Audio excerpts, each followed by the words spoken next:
I think it's, rather ironic that the first guest on a single man show is technically single, but technically not. God's timing is certainly better than mine, thank goodness. I knew I needed to change, but this isn't what I had in mind for the method here, right. But that's what it took. That is the whole idea, is you have to become content in singleness. You have to become content as a single man. You're starting to get to a point in life when your mom is going, "Hey, have you found anybody?" And you're like,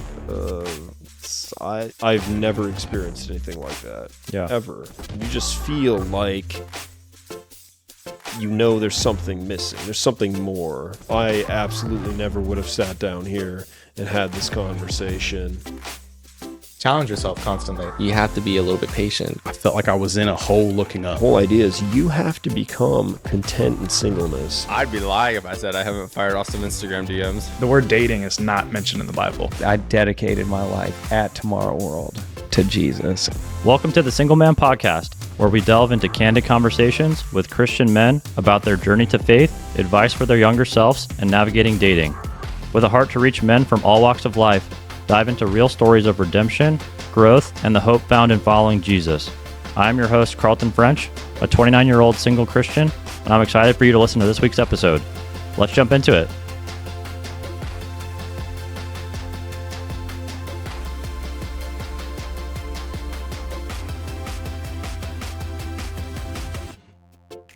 Hey, Luke, how's it going, man? It's beautiful. Great to have you here. Man? Thank you. Thank you for having me. Yeah. This inaugural episode. Yes. Thank you so much. Big show. I've been so grateful for your support and your leadership in helping me with the vision for this podcast. And I'm excited to be able to share some of your story today. So thank you so much for being here. Happy to do it, man. Yeah. So let me just touch on quickly how the two of us know each other. And then we'd love for you to share a little bit about your background and why you feel like this is a good opportunity for you to come and share some of your story. Absolutely. So Luke and I, we've been good friends for the last 2 years or so. We met through our church here in Atlanta, Passion City Church. We're in the same men's Bible study. And Luke is someone whose story I really respect, and his faith journey has been just really powerful. So I thought it'd be awesome to have you on and share some of your story. And you being a single man, though you're dating, I thought that it'd be awesome to have you on and share some of your story in regard to that too. So if you don't mind sharing with the audience some of your background, that'd be awesome. Yeah, absolutely. I grew up in Florida. I'm a Florida man, true and true. But been in Atlanta here for about coming up on 3 years now.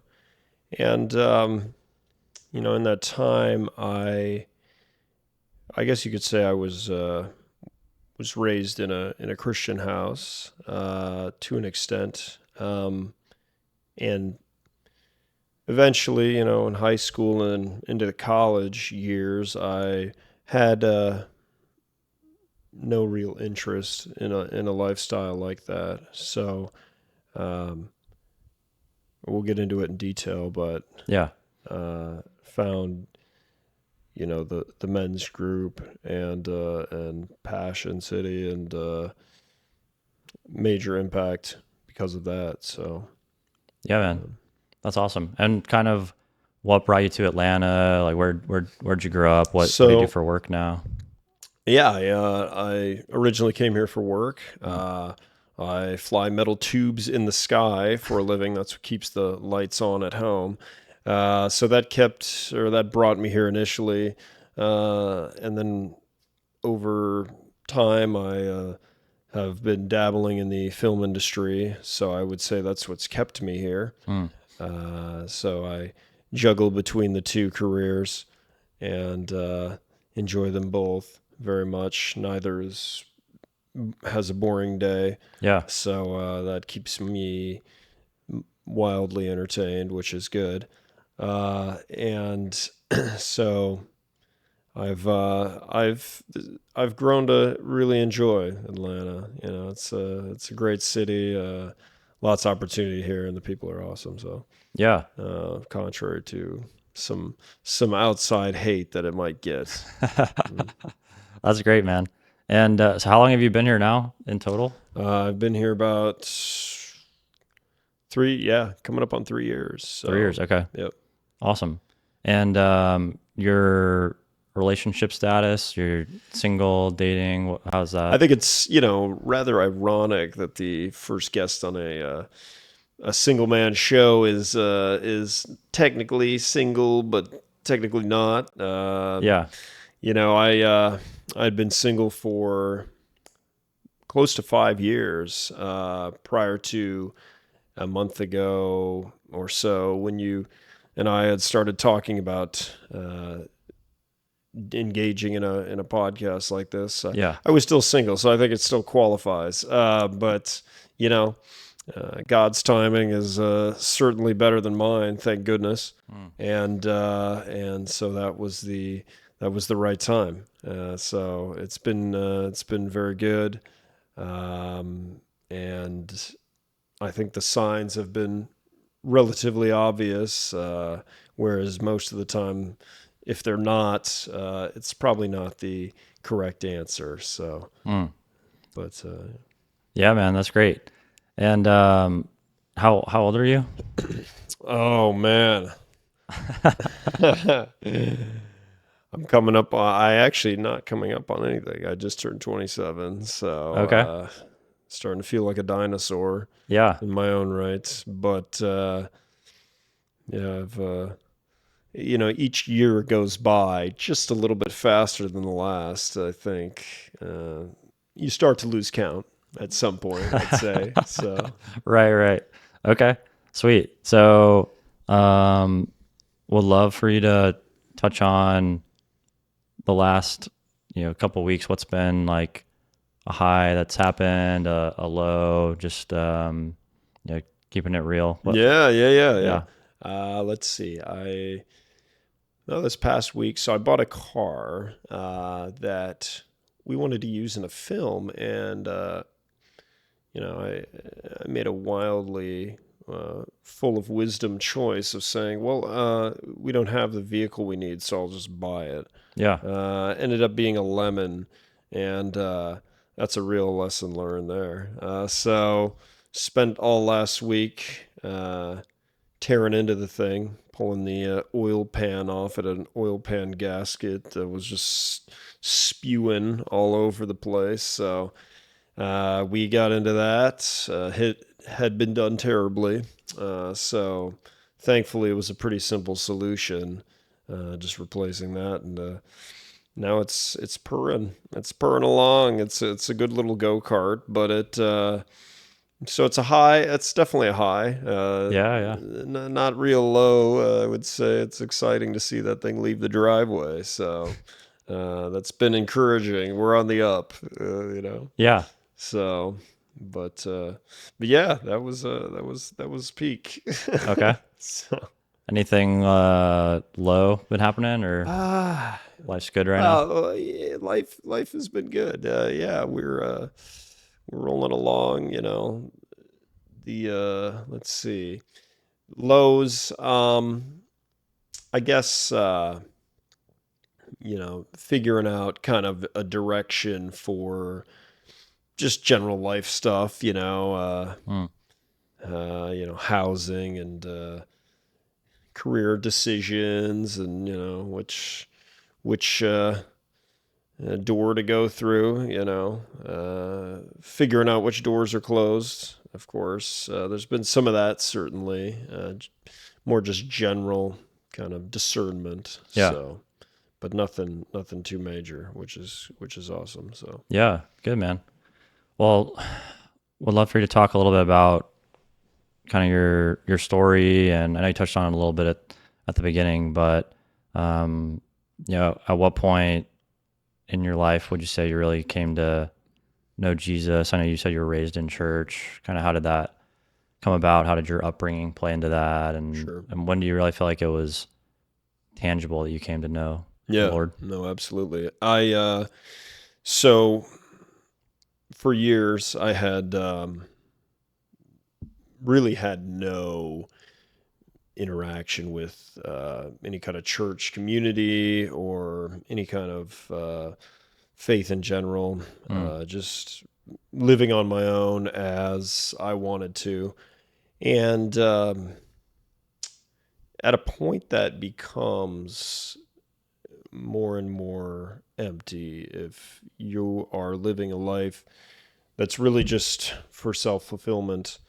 And I had been backslide. I mean, at this point in my life, this was, I guess, the end of 2021. So I had been here for a little over a year at that point. Yeah. And, I was heading downhill fairly rapidly, making a lot of wild decisions that I cringe at now. But, Right. I had known in those times that something needed to change. And the stuff that I was doing, the things that I was engaging in, not only were they not fulfilling, like genuinely, but they left sort of a constant feeling of guilt in my life, and I knew that needed to change because I always felt this kind of accountability from a distance, but I would just kind of, push it into the corner. Yeah. And so, February 17th, 2022, I had a pretty intense injury, and that left me unable to do any of the things that I had been doing. It really left me unable to do anything at all. And so in that time, I mean, that was a genuine low. I did the only thing I could do at that point, was, talking to God and saying, hey, I knew I needed to change, but this isn't what I had in mind for the method here, Right. But that's what it took. And, those months where, I mean, I couldn't work, I couldn't even, for a time, it took me forever to be able to even just do standard day-to-day activities. And that was a real period of growth because a lot of these things that I had previously engaging in, I said, well, this is it. That's a clear wake-up call. And, not that it's gonna that's gonna happen for everybody in that situation, but methods are always different. But that's what it took for me to open my eyes and say, okay, I can't keep going down this path. Yeah. So since that date, I went back, my faith grew. I grew physically, mentally, emotionally, spiritually, the whole nine. And I guess it was that fall or a little bit later on where I said, okay, I need a community. I need a group of guys. I need support because we're not called to do this life alone. And I needed men around me that were not like the people that I had surrounded myself with before, that were definitely not uplifting, definitely were not encouraging, and had never had any conversations like this with any other men in my life other than, a few figures that were older, parents, dad, people like that. But on a peer level, Right. this is something that is severely lacking in our society. And I bought into that. A lot of guys do. and when it's kind of imposed that young men, talking about their emotions and discussing their problems with other men is somehow a sign of weakness or vulnerability, Right. And that's frowned upon. That's really dangerous. Mm. And that creates a really, really dangerous environment when there's no outlet for all these issues. And so I knew that going into that was like, I didn't know what to expect. And I couldn't have been more pleased with what it's brought Yeah. in terms of relationships and growth and in every avenue for that. So since then, it's really just been deepening those relationships and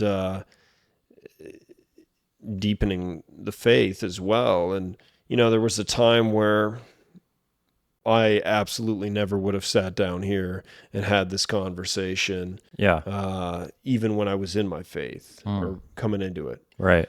Because there's always this element of like, oh, well, what are people going to say? Well, what is the backlash going to be in my, employment industry and, Right. and in society and stuff. And I recognized at a point where if we have a purpose, if we have a reason for being here, this is it. So Yeah. why am I going to, engage in a life of secrecy for something that I believe is the truth, and I'm going to keep this from people? Right. So that's really what really led me to this point, to sit here today with you. So I'm thankful for that, and I'm thankful that this is happening. Yeah. So, Yeah, man. Thank you so much for sharing some of that. I feel like that's part of my heart behind starting the podcast, is just having more conversations and single men that don't know anything about faith or sure. Jesus or Christianity, to see like, oh, there's normal guys that are out there that I don't know if I'm normal, but yeah.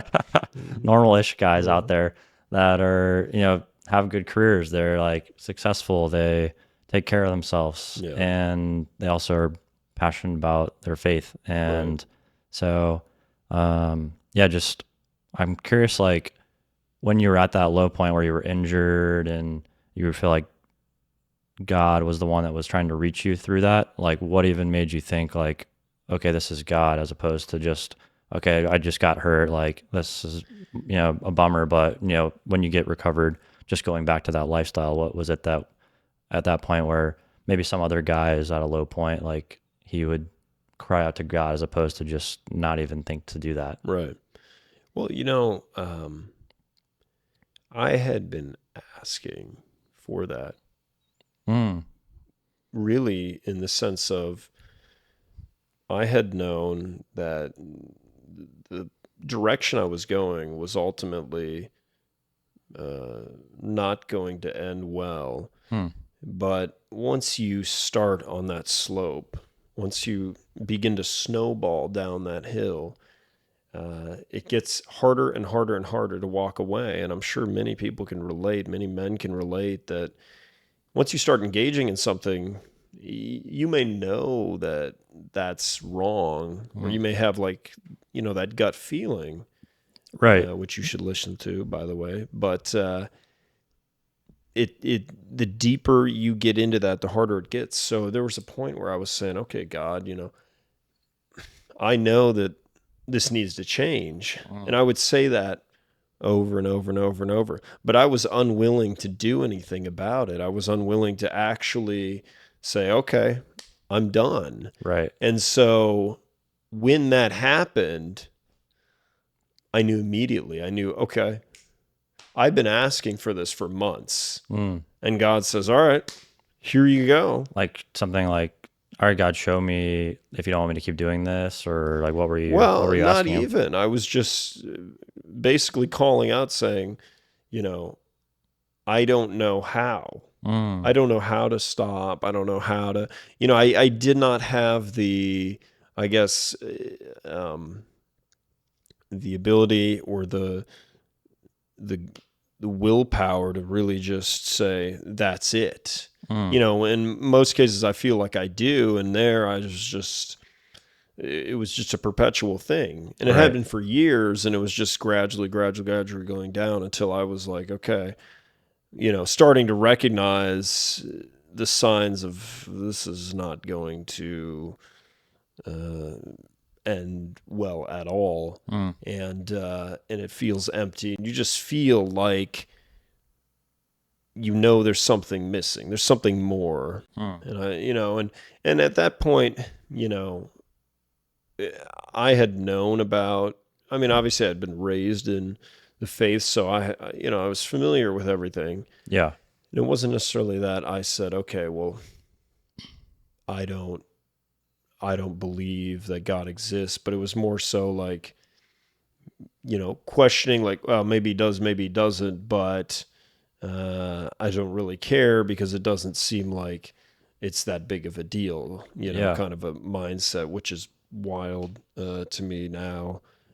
But, Right. and so for those that, may not, maybe will listen to this and say, oh, well, I don't even think God exists. I mean, we'll get into that. Certainly, that's another avenue, but Yeah. ultimately you have to examine, are the things you do, are they actually fulfilling, or are they self-serving? Because there's two very different avenues for that, and everything I was doing was self-serving. Mm. Everything. And so I had, basically been calling out to God, like, okay, I think you're real. I think this is the ultimate authority, because I feel like something has to be. Right. And my call out was answered, and the way that I said, okay, I'm gonna pursue this, and it wasn't like a question of like, did this happen? Like, did this just happen to happen? Like, I knew, Mm. and I can't really describe how you just do. Yeah. And when you start to change your perspective and how you approach life after that, uh, things start to become a lot more clear. They don't Mm. become easier. Mm. I want to clarify that.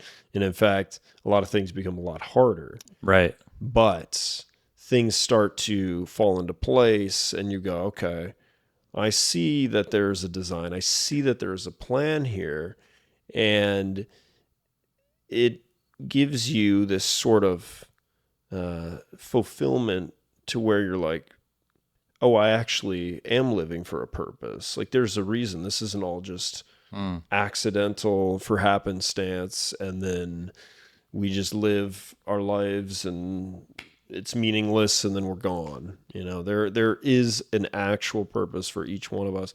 And I genuinely began to believe that, and now I obviously do. And that was kind of the existential growth period Mm. for that belief. So, Yeah.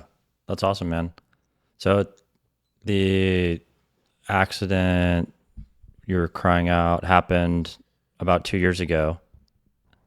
How is your life different or better, since then? Like for guys that are listening that maybe they haven't had some traumatic thing happen. Sure. So like why should they Sure. like Yeah. think things are better for you, or why should they make a change in their life just because Right. you say so? No, absolutely. I'm definitely saying everything correct, but I will say this. I remember hearing people's kind of testimonies, Mm-hmm. over the years and stuff, and sometimes they'd be like all wildly impressive. Somebody was in OD'd and barely survived, and came from the very depths. And then it could be as simple as somebody just living a quote unquote normal life, Yeah. but without any faith, coming to faith. Both of those stories are just as monumental because you're going from death to life either way. So that is the point, is you don't need some wildly mind-blowing story. It's equally as amazing. Either way, it's a miracle, because what happens in this life is every one of us is an individual. We're all unique. And so the methods and the paths that it's going to take one person to come to their faith is going to be wildly different from the next. You and I, totally different stories. Nobody's going to have a story alike at all. Right. There's always going to be something a little bit different. So for those young men that would say, well, I don't really know, or, I feel like my life's pretty good. Yeah. I feel like I don't need that.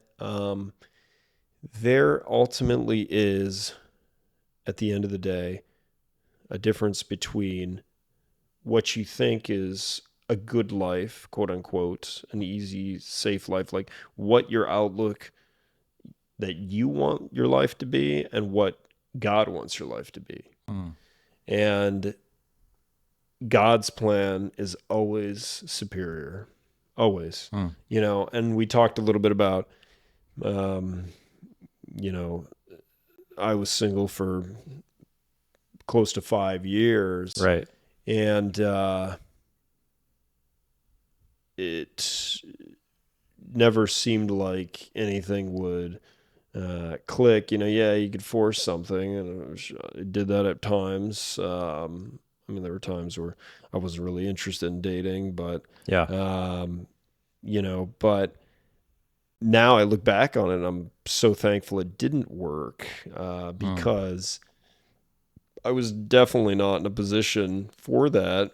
And the pieces have started to align. Life itself doesn't necessarily get any easier, but you become more filled with joy Yeah. in the things that you see the plan aligning itself. So just more joyful in general, like since Absolutely. 2 years ago, you feel more purpose in your life? Yeah, 100%.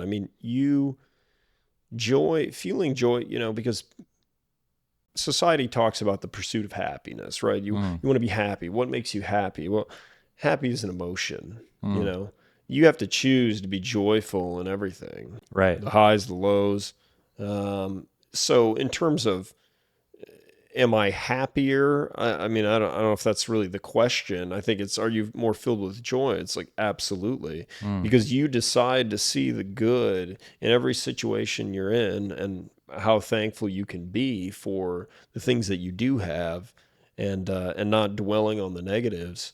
And that's truly, work of the Holy Spirit filling you and giving you that purpose, and saying, I believe that there's a plan. I don't know why that this is happening in my life, because it sucks and I hate it, and it's miserable, but I am going to trust and believe that there is a reason for this, and that this is not the end game, because ultimately, if God is all knowing and all powerful, I would hope that we would assume that he knows what's best for our lives, and that's genuinely what I've come to believe. And that gives you a lot more peace. And that's not always an easy thing to sit back and say, Yeah. okay, hands off. I trust God.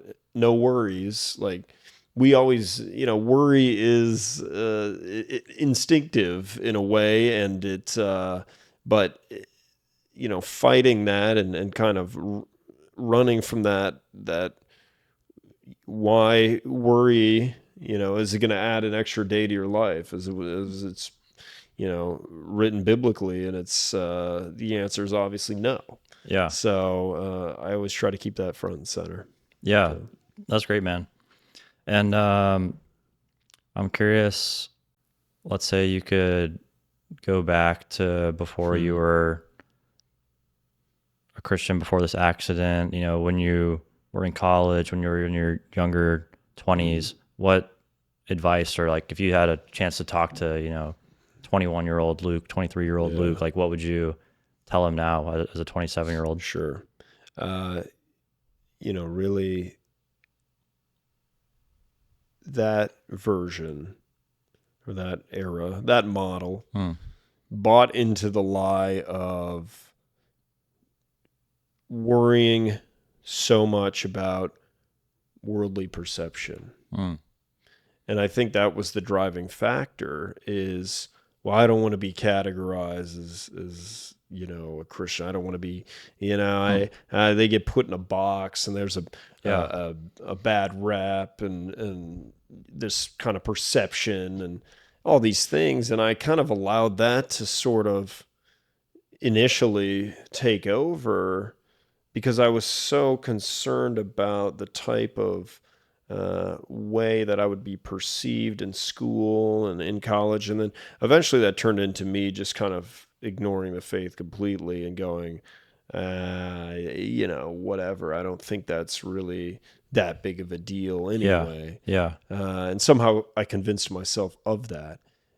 So, I mean, I think everything plays out for a reason. Everything that's happened has brought me to this point. So, not necessarily that I, would want to go undo anything, but there are a lot of things that I would have liked to not have learned the hard way. And so, speaking to young men, especially high school age, I think that's in college, but those are easily the hardest stages of your life to stay rich in your faith, because those are the times where every young guy's like, nah, I'm gonna rebel. My parents they're stupid, and they don't want me to have fun and whatever. The whole thing, Right.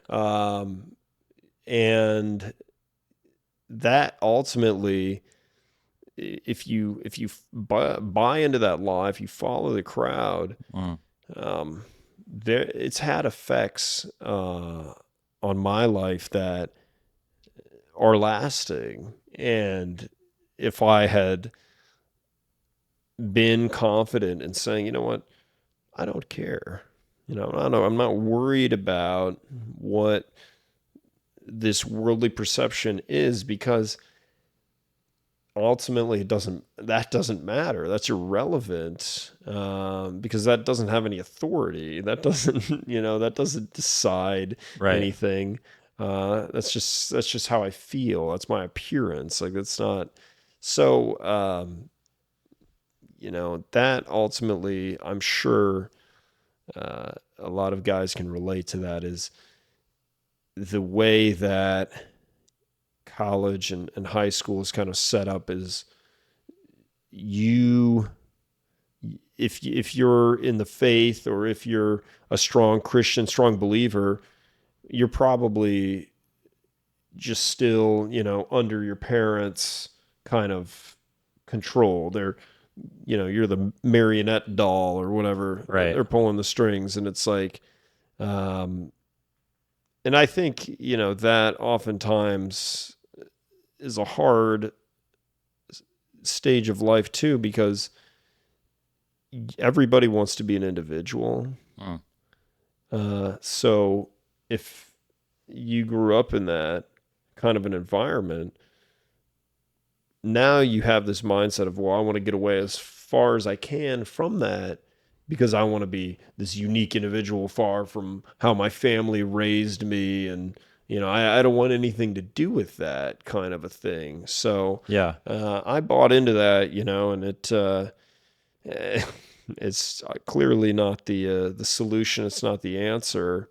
And there's a much, much simpler path that will lead to genuine joy, than buying into all that stuff. And I think the perception that Christians, all these things, Christians, they don't have any fun, or they're boring, or they're vanilla, or whatever. And it's like, well, I don't know who you're hanging out with, but I've not learned that to be the case at all. Yeah. Certainly no, it's not the case for me. So, but I bought into that. So if you take the world at what it's selling, the path becomes 10 times, 100 times, 1,000 times, whatever, harder than the intended one. So Yeah. That's great, man. I would love your thoughts as well on dating and kind of how that's changed for you throughout your 27 years to this point. Last 5 years you were single. You dated before that, I assume, before you were a Christian. Sure. Like, how did you go from dating to then 5 years of being single, last 2 years being a Christian, and now starting to date someone? Kind of how has your views on dating and relationships changed? I'm sure that there's a lot of single guys listening. What's your thoughts on all that? I will say this. The reason that this has unfolded the way it has is because the perception that I had on dating prior is it's night and day difference between what I thought dating was and what it actually is. The whole idea is to find a spouse, to find your wife. And, in high school and in college, it's, I'm bored. Yeah. She's good looking, I'm bored or whatever. It's kind of this whole just like very shallow kind of, sure. And that is wild to me now, because not only is that not the intent or the design, but that's just like a waste of time, really. And, when you get into a relationship that is not centered around Christ, when it's not being done as it was designed. People don't realize that marriage is a Christian thing. It's that's the whole idea. It's a union. It's two becoming one flesh. So if you remove the creator of that from the actual product, what do you have left? And it ends up being kind of this haphazardly thrown together entity that really doesn't have any substance. So, dating prior there was no real objective. It was just kind of like, we get along, it's fun, sure, kind of, but then there's a lot more problems and you don't know how to address them. So, that 5 years, and I was not, really in my faith for a lot of those, but Right. I still, after, the first couple of relationships, that was when the cracks started to form.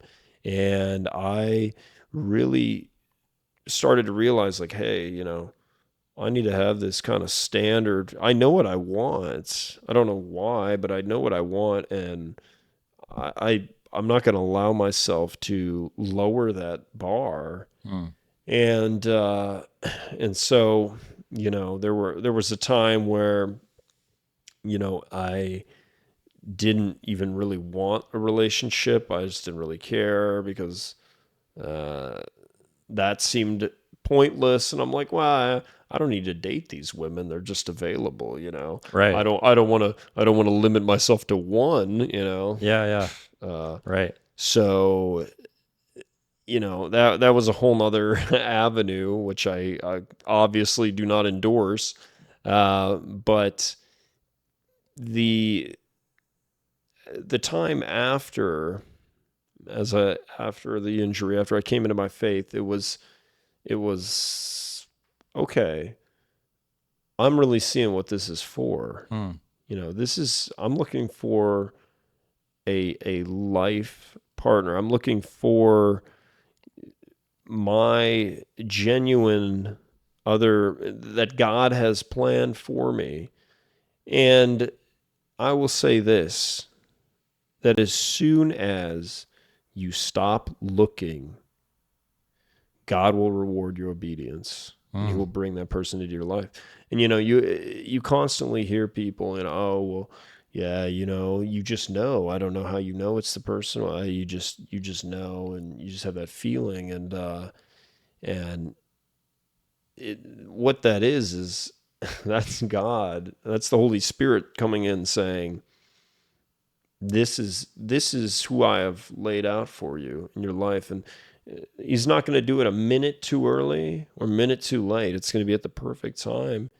And and before I had started got into a relationship within the last month, I genuinely learned to believe that, and I accepted that, and I became content in that. And that is the whole idea, is you have to become content in singleness. You have to become content as a single man, because you know the plan, and some of us may be called to singleness, a life of singleness, Right. and a life of serving in the church or in ministry.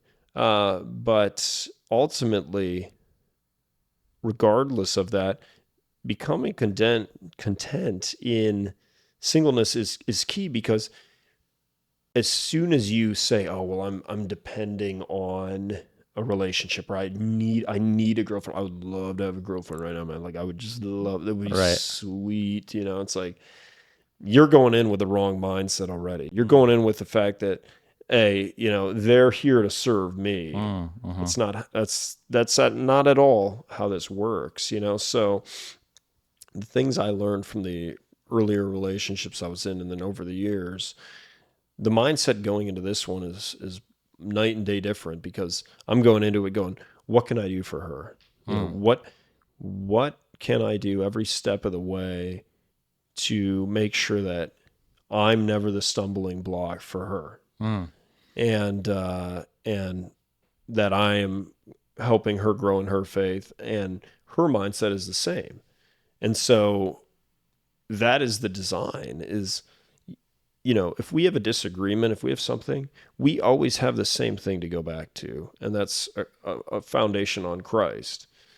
If you don't have that, now you're banking on just hoping that somebody else is just going to forgive, which is a Christian principle, Yeah. and which we should do either way. But if you don't have those set foundational format for how you're going to conduct your lives, there's really not a basis for what can we come back to? What can we default to when things go wrong? Because they will. They will, absolutely. You will have hardships, you will have disagreements, you will have many things in your life where there's going to create tension. But the question is, how do you resolve that? And how do you move forward? And it's not just, yeah, man, my wife, I gotta get out, I gotta go out and get a couple drinks, and Right. and Right. cool off or whatever. And I don't, it's never a genuine substitution, things like that. So Yeah. it's really a mindset, but it's wild when you commit to it, how much more joy it'll actually bring. Yeah. So good, man. And the part where you've said you started dating in the last month or two, and you were a Christian for the previous 2 years, like Yeah. how did you know that the girl you're dating now, like she was someone you actually wanted to, okay, in that 2 years of singleness, like, all right, let me give this a real shot. Like what should guys maybe be looking for? There were several girls along the way. When you're starting to get to a point in life when your mom is going, "Hey, you found anybody?" And you're like, it's not up to me. So, but if you feel like you ever have to force anything, if you feel like, okay, yeah, maybe, maybe this girl, and you go back and forth and you're teetering and you feel like, I could probably make this work. That's not it. It just ain't it, because the person that is planned for you in your life, it's not going to be oh, maybe I'll make this work. God has not designed this to be, well, yeah, it's just going to be whatever. Now, the person that's laid out is not going to be perfect. None of us are, but it'll be perfect for you. It'll be his perfect plan, as he has designed it. So, in terms of being single, for the last, I guess a couple of years in the faith, I grew to be content in the singleness, like I'd mentioned, which is key. But you have that bar, you have that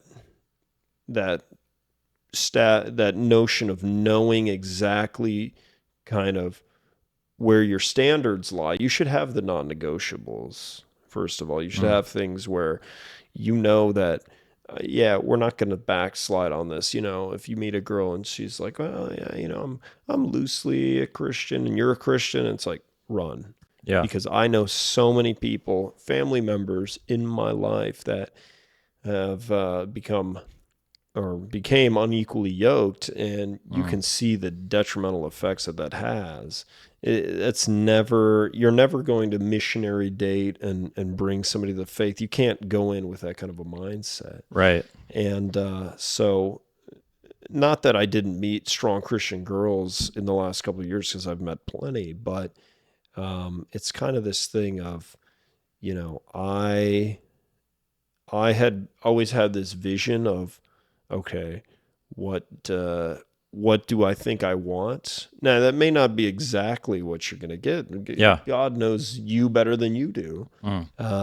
But it's this feeling of, okay, I have my standards, and, similar interests and things like that are obviously key. They're not actually a deal breaker, but there needs to be that chemistry, but there needs to be that foundation. And so when I met the girl that I'm dating now, and I'm talking like I've been together for 25 years, right, and it's been a month, but it just clicked. I mean, it's just like, bam. And I'm like, okay. And there have been several instances where I'm like, going back to my default, like, no, this can't be right. And I'll like try to, find doubt or find cracks in this and find negativity. And it's like, it doesn't come to fruition, and I'll pray about it and stuff. And I'll pray about this relationship. And it's like, the feedback that I get, it's so clear. It's so front and center. And I've never experienced anything like that, ever.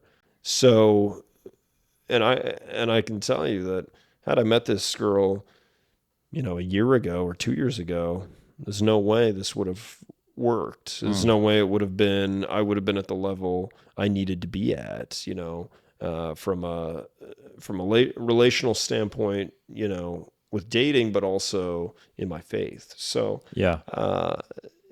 it's really the work of the Holy Spirit coming in, and it's a feeling, but that's the biggest advice I can say, is that if you ever feel like you're having to force something or make it work, that's not it. It just isn't. And there's a greater plan for you. So. Yeah. Awesome, man. So encouraging. Just awesome to hear that you've been able to, see dating in all these different seasons, where before you were a Christian, you weren't a Christian, but you were single, and now you became a Christian, you were single, now to be dating, and just hear your wisdom on that is really cool. So, just to close things out for everyone listening, Luke, what's maybe one takeaway you'd want someone, I just listened to this whole podcast, like one thing that you want someone to actually, make this note or take an Sure. action in this area of their life, what would that, Sure. that one takeaway be for some of the guys listening? If you feel like you're having to suppress something or shy away from a feeling or something that's been gnawing at you, chances are that's probably the Holy Spirit working in your life, trying to encourage you to really in-depth study what it is that you're doing or believing or whatever it is. Because if you disagree with something, or you have this kind of very uneasy feeling about something, I would say you need to figure out why that is, because I got that a lot before. And I still, we all get that about certain things. And it's like, if you just run from it, it's just going to keep chasing you, Yeah. and that is the thing about, coming into dating, coming into your faith, as a single man, we are called to be leaders. We're called to be, of course, strong, but that strong strength does not mean that, okay, we don't need to, acknowledge any of these other emotions or feelings. And I think that's, as I previously mentioned, that's wildly misconceived in our society, is that, oh, we can't talk about that, man. That's, then I'm weak. It's like, Yeah. no, because, just observe the last, several thousand years of human history. And it's like, what happens if your issues are not resolved in a civil manner, in a biblical manner? Yeah. You have, wild levels of evil and things that play out. So, of course, I'm not saying that, if you don't talk about, some heartbreak, that you're going to go start a world war. But ultimately, these things become bottled up. They become bigger and bigger and bigger issues. So now, I'm not saying that you have to be an emotional basket case. That you don't need to obviously freak out about everything. But I encourage every young man watching this that if you do not have a support group of other young men that you feel like are actually improving your life, that are actually holding you accountable for the things that are going on in your life that you've been struggling with, and being open with them. Obviously it's key to have guys that you trust, but you need that support group. You need these guys to come into your life and say, hey man, I know you're struggling with this. Hey, I struggle with that too. How's that going? And check in with you all the time. Right. These are crucial things that if you don't have that and you're trying to battle things on your own, good luck. It's genuinely not an easy path. So, God has designed us to be communal beings. Yeah. And to support each other, to encourage each other, to lift each other up. And as men and men of faith, or men that are maybe, questioning faith at all, I encourage you to really examine what you feel like your purpose is, why you're here, and where you think your life may lead if you're leading a Christ-centered life versus your own ideas. Yeah. So that would be my my 2 cents. And I think ultimately trusting that God's plan is greater than your own. That sounds like it's a simple solution, and it is, but it's much harder to believe that than me just saying it. So that would be it. Yeah. For me. So good, man. I appreciate you coming on, Luke, and sharing your story with the Absolutely, man. podcast. And I'm sure this is going to encourage and bless. Pray that it Others. does, man. So- Absolutely. Yeah, so great. I appreciate everybody watching, and we'll talk to you soon. Thanks for listening to this week's episode of the Single Man Podcast. If someone you know would benefit from this week's episode, I'd love for you to text them the link and invite them to listen. You never know how a simple invitation could change someone's life. We'll be back next Friday at noon Eastern, 9 a.m. Pacific, with a new episode. Until then, check out the video version of the podcast on YouTube, and you can engage with us on Instagram, TikTok, and Facebook.